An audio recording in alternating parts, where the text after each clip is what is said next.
And we are back. What is going on, Pacer Nation? And welcome back to another episode of Bring the Juice Pacers. Hey, guess what, Derek? The Pacers are on a 3-game win streak. They take Yes, care sir. of business. They not only beat, they blow out the Dallas Mavericks by a score of 133-111. The Pacers now 2-0 after the All-Star break. Derek, I tell you what, against the Pistons, that was a pretty good win. This one feels even better because this is the team that has a similar record to the Pacers. They're right there with 30-ish wins. I think they actually had a better record than the Pacers coming in just slightly. And the Pacers don't just take care of business, but they dominate against a team that could be like a legitimate playoff contender over there in Dallas. And so talk to me about your thoughts here on this Pacers win. Definitely an impressive one and much needed because Pacers are right there, man, right at the number 6 seed, fighting for a playoff spot. And this is the kind of win that you really needed. Oh, 100%. I mean, we talked about it, right? After this All-Star break, how is Indy going to play going forward with the team that they had and getting this rest and, with you being right in the middle of all this stuff. And there's a lot of teams that are really tight right now. I mean, I was just looking at the standings, Cody. I mean, honestly, between the 4th and the 8th seed, there are only 2.5 games separating all those teams. So there's a lot of fluctuation that's going to be happening right now. So the Pacers need to be on their game. And you're right. This felt like one of the better performances by Indiana all year long. I mean, they didn't lose the lead since I think about the 7-minute mark in the second quarter. So they've held that lead for a long time. Early on, the Mavericks had it going really early, but then the Pacers really started playing a lot of dynamic perimeter defense. I think they did a great job of not allowing the Mavericks to be able to dictate the pace of the game. Yes, they did shoot the 3 ball a lot better than Indiana did today. I wouldn't say a lot better. They shot it better, just not a ton better. But I felt like they did a good job of not allowing it to really just dictate the flow of the game. And not to mention, I mean, Indiana shot a lot better today than Dallas did, which goes to show you that not only did they play well on the perimeter, they played well on the inside too. Because if you're only shooting 45% from 3, but your overall field goal percentage was only 47%, then overall, Indiana did a really great job of not allowing Dallas to dictate in the middle. And I mean, we'll look at the numbers again, and it just kind of confirms why Indiana was able to dictate. It was because your 2 leading rebounders for the Dallas Mavericks were your 2 point guards. They had 6 rebounds between the 2 of them. Kyrie Irving and Luka Doncic. Like, I get Luka. Luka's leading their team in rebounds, and he's not really a point guard. He's kind of like he's a ginormous dude. But, I mean, for Kyrie Irving to have the same number of rebounds as Luka Doncic and be tied for first with the most rebounds of your team, like that's a bad sign if you're Dallas and short little Kyrie Irving is leading your team in rebounds. Meanwhile, while Indiana, had 3 guys that almost hit double-digit rebounds in this game. So, I mean, it really helped dictate the pace of the game. So it was really awesome to see Indiana be able to play the game the way they wanted to.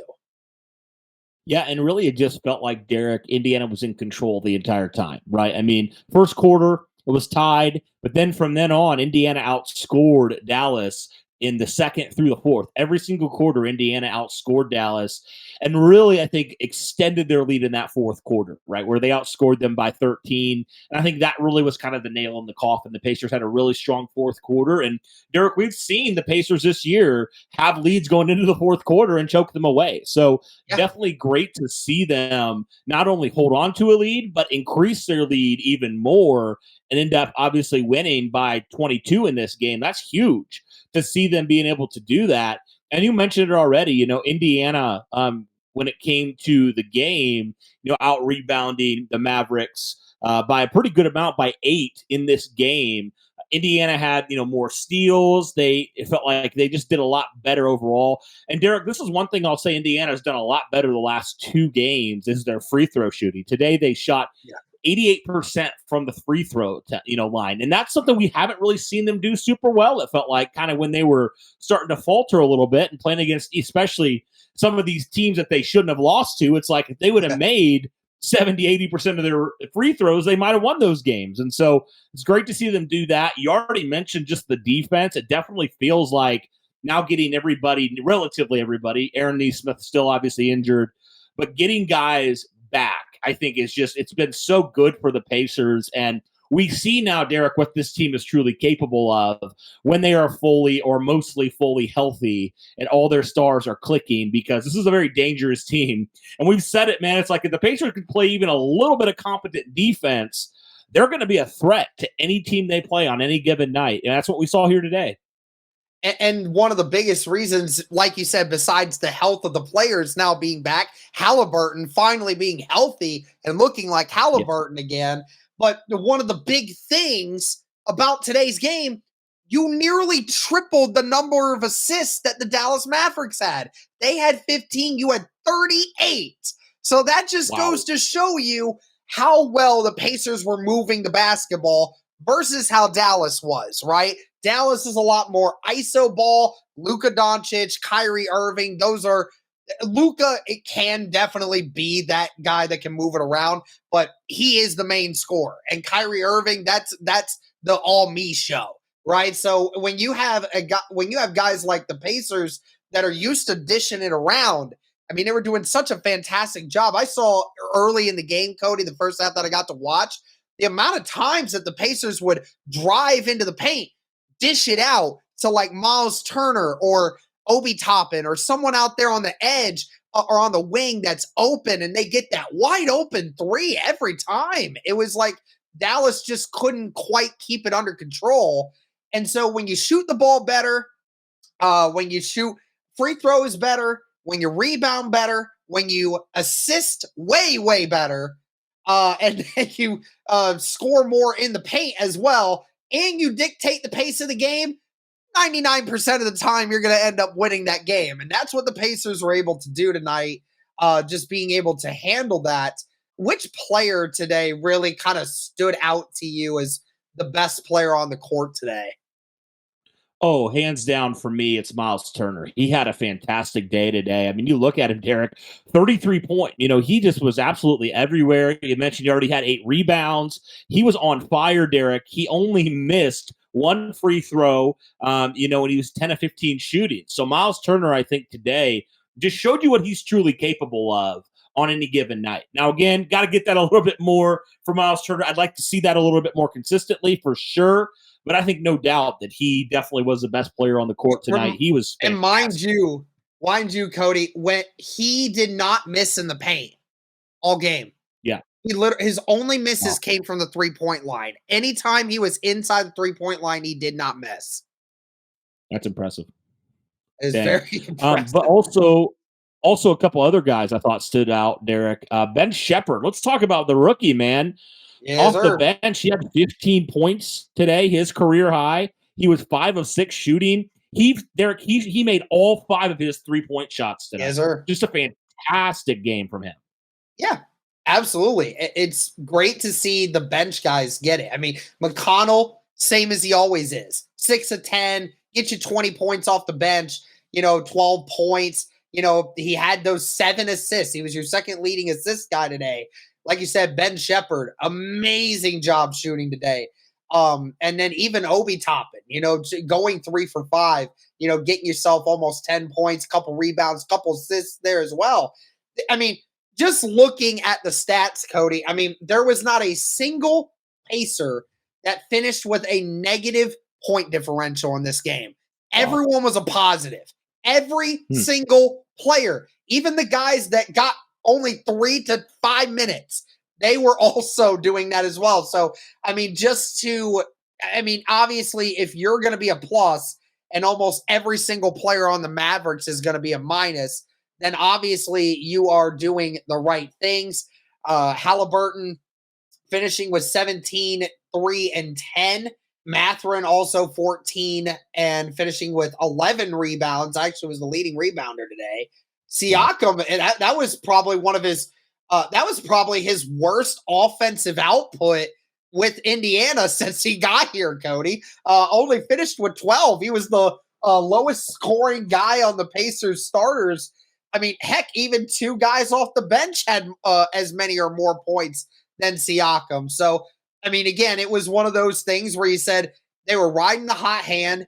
You know, they had Myles Turner playing very well. Siakam didn't try to overstate his welcome. He was just doing whatever was needed. He didn't try to stretch it, which I definitely appreciate. And I think that's what the great thing is, Cody, about this team is they're so unselfish with the basketball, man. Like any one of these guys can go off, but I think all of them realize when they don't want to be the I'm going to be the one that puts up 30 tonight. Like they don't want to do that. They're going to be playing complementary basketball, passing it around, just trying to find the hot hand and finding a way to make sure that they can move it around and it's keeping the other team on their toes. And then you get performances like this where you shoot the ball at 56% because you're moving the ball around so well. Mm-hmm. Yeah, a very unselfish team, which is great to see. I mean, definitely the definition of a team. I feel like we've seen that from the Pacers all year long, and so that's definitely a great thing. Their ability to pass the basketball around and get the best shots possible. So definitely a great job by them all the way around. I mean, you look, Derek, every single player for the Pacers of their starting five had double-digit points. So that's definitely a great, like, well-rounded game. Myles Turner, obviously, he had a great day shooting, but Derek, you look at the other guys. I mean, you talked about Siakam, his quote unquote worst performance is 12 points tonight. But then you look, Halliburton 17, Mathurin 14, Nembhard 15, McConnell 12, Toppin 8, Shepherd 15. So like it wasn't like outside of Turner, it wasn't like there was just like two guys scoring. You know what I mean? Like I feel like that's kind of what some of these teams like Dallas do. I mean, you look at it. I mean, yeah, Derek, you really do look at it like Doncic and Kyrie Irving both had, nearly like 60 over 60 points combined. Yeah. And the other guys, like the whole other team, like nobody else really did anything. The only other player that had double-digit points was Tim Hardaway off the bench. That was it. They did have Green. Green also had 14, but they had four guys. Yes, thank you. They had four guys versus us who had 7 in double digits. Yes. But, my point still stands, though. Like the Pacers played a lot more team-friendly basketball. It wasn't like, yes, Myles, great game from him. But, again, I think, back to the assists. Like, the team's not selfish. You're not going to have a couple guys that say, we're going to score all the points. We're going to, stat pad, if you will, right, in this game. Like, whatever the best look is, if it's us, if it's somebody else, we'll be fine with that, as long as we win. And so that's what we see in this game, man. I think that tells a story. The assists, like you mentioned, I think that tells a story in this game. Just the Pacers overall as a team, better team tonight, for sure.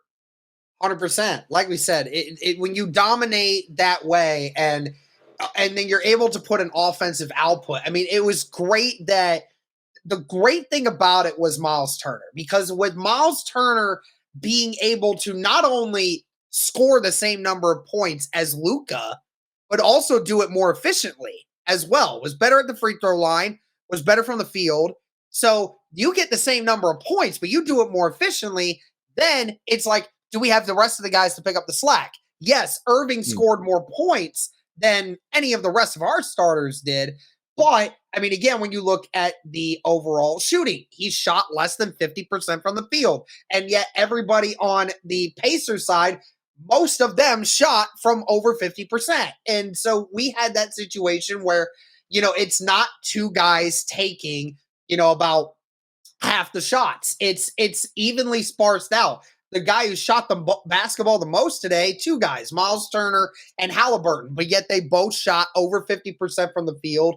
And Myles Turner getting to the free throw line the way that he did and executing those was just such a big thing. So, again, you can't really find a lot wrong with this performance when it came to the Pacers.